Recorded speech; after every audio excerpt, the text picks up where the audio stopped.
Hi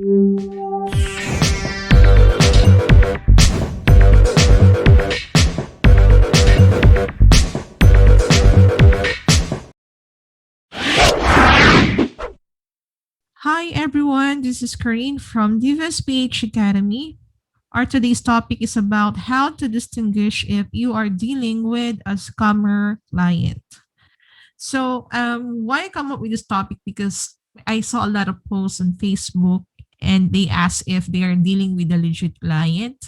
And I got an idea to have this video, but actually it's also a blog that was written by one of my VA. And then I come up with an idea. What if I create a video and share it through YouTube? So actually, there are 7 indicators that you will consider if you are dealing with a scammer client or not. And then I'm going to give examples that may help you if you will encounter it or you might encounter it in the near future. Okay? So actually, freelancing has been a prevailing job nowadays because it's more convenient, it's decent, and even give you a higher salary compared to a corporate world. But there are several people who are taking advantage of that opportunity. And normally they victimize those new freelancer and VA because they don't have any idea yet on how to identify if they're dealing to a legit client or not. So there are a few red flags that you must be aware of. First one is upfront fees. So you always keep in mind that client will never ask you to pay any form of fee. That's why you're working because you need to earn the money. They might ask you to pay or subscribe to some licensed software, work of course your workstation, your PC, your equipment because um kasama na to. Kumbaga, you have to invest then in our working station, in our equipment. So that's it. But aside from that, they will not ask you to pay any subscription. And normally, if there are subscription involved, it's our client ang nagbabayad nun. And you will just have to use it. Okay, so no matter how technical or professional they deliver their words, they will still ask you for a fee. Kumbaga, they will make mabulaklak na salita, pero if you're going to analyze their statement, they will still ask you to pay something. And they normally don't put that on the job post. You will just found out that you will pay for something during the private conversation. Okay?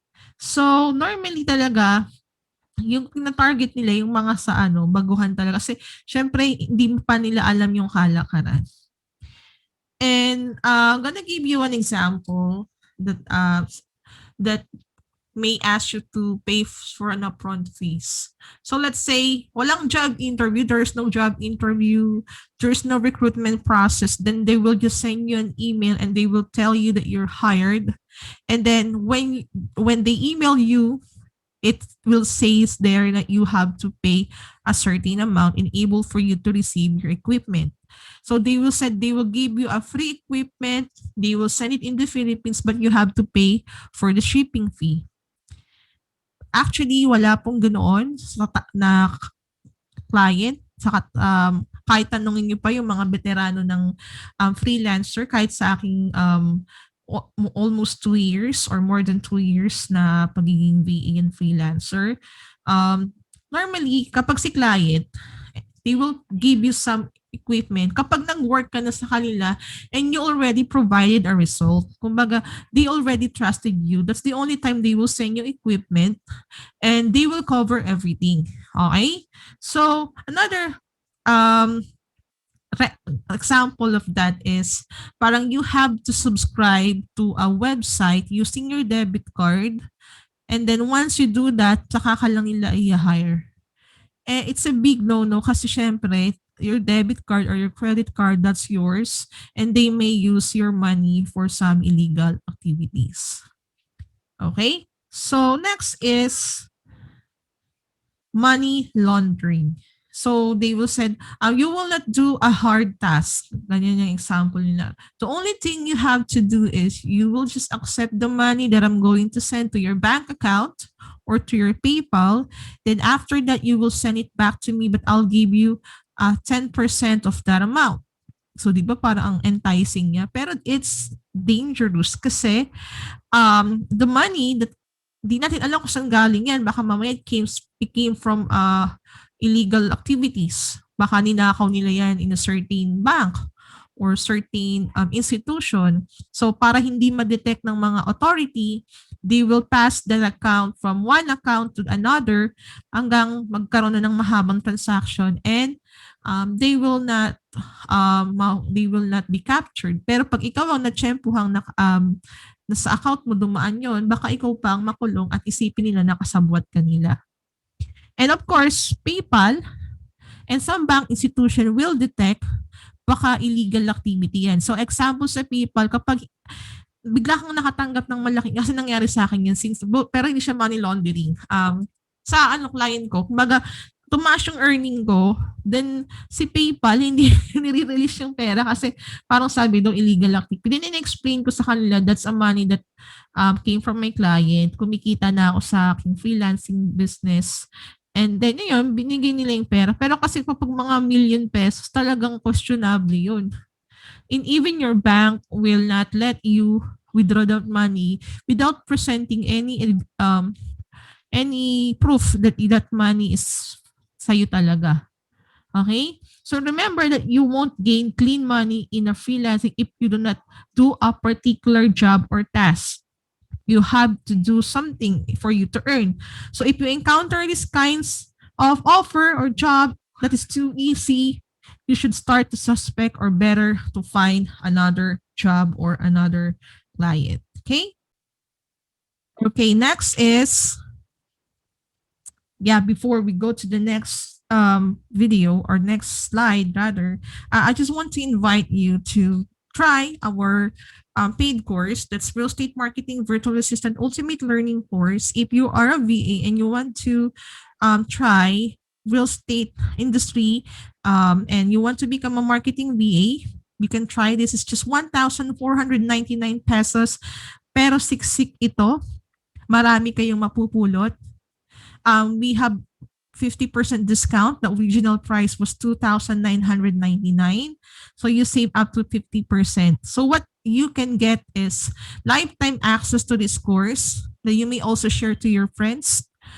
And you can access it on your PC, on your mobile phone, laptop, 24/7. It's in-depth lesson about all types of real estate marketing, and it has a total of 8 hours of watching time. So in just 8 hours, you will become a certified real estate marketing VA. And may client's hunting strategy din siya that I personally use when I was searching for a client. And ito na yung time na yung client na mismo yung lumalapit sa akin because I followed this strategy. And after you complete the course, you will be having a certification. And the good thing is meron din siyang quizzes in each lesson to check your level of understanding. May mga downloadable PDF copy of each lesson, downloadable learning materials that you can use such as cold calling script, SMS email campaign script, and a lot more.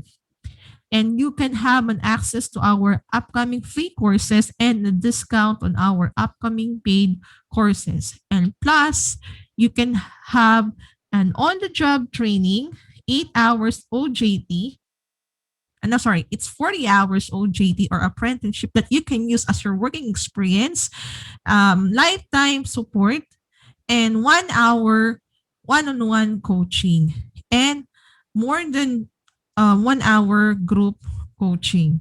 So saan ka pa in just amount of 1,499, may OJT na, mayroon pang lifetime support, may coaching pa.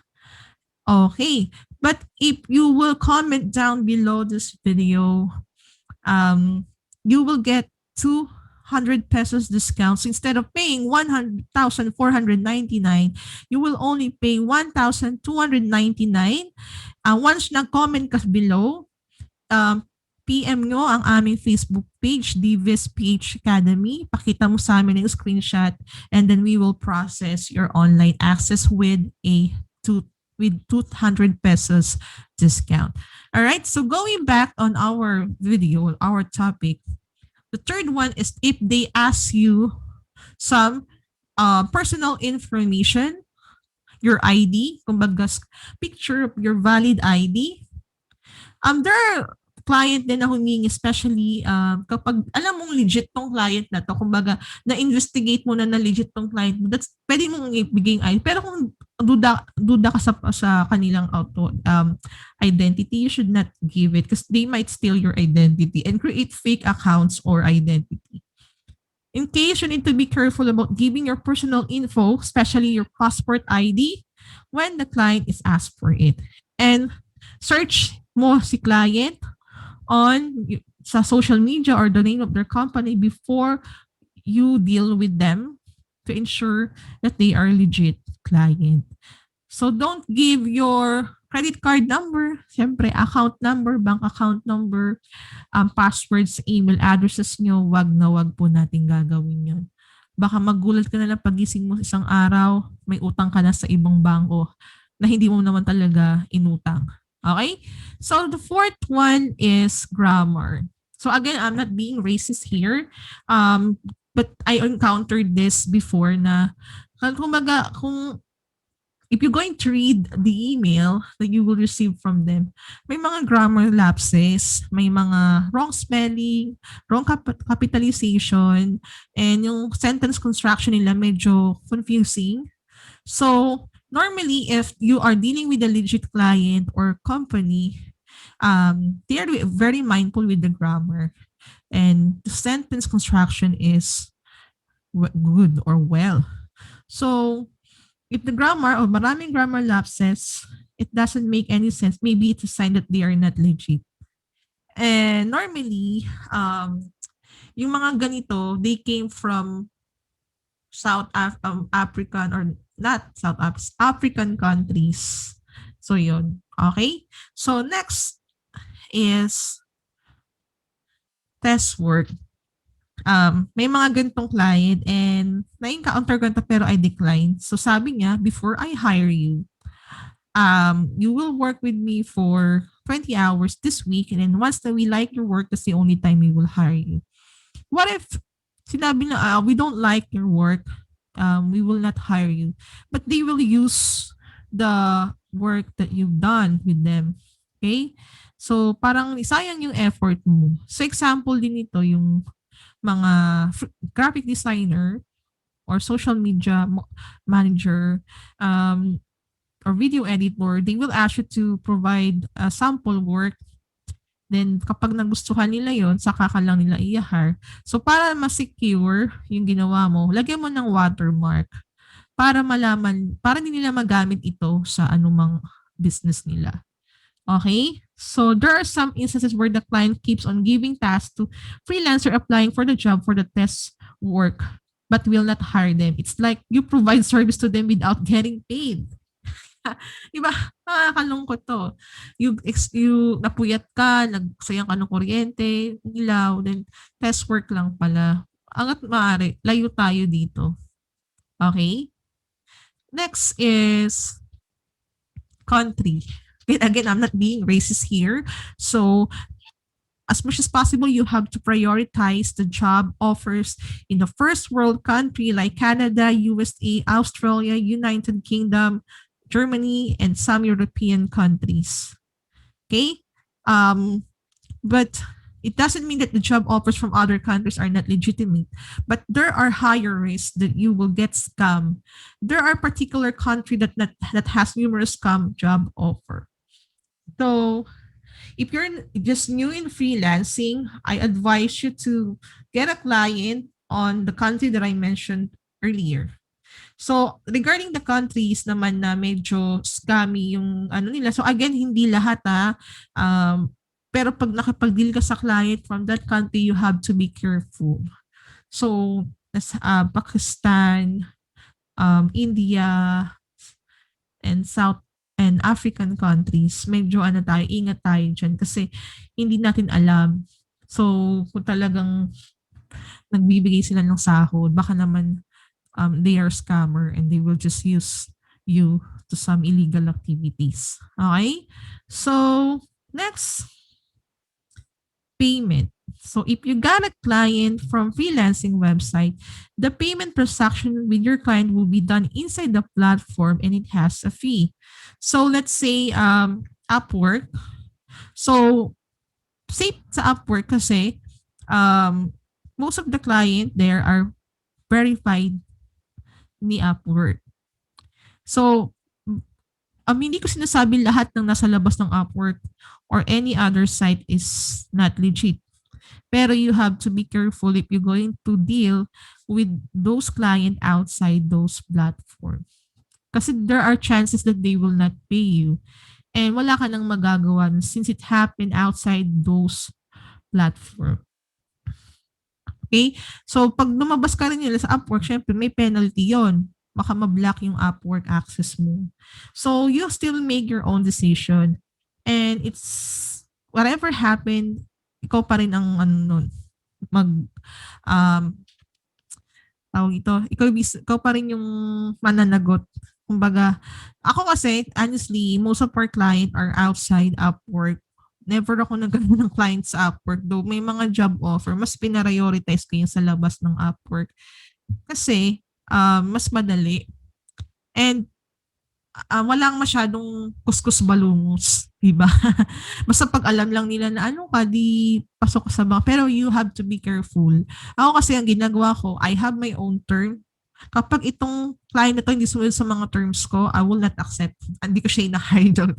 Hindi ko siya tinatanggap as my client kasi I have my own terms. Okay? So let's say my terms, this is my rate. Let's say I'm gonna work with you for $7 per hour, 20 hours per week. And then, I want to pay weekly.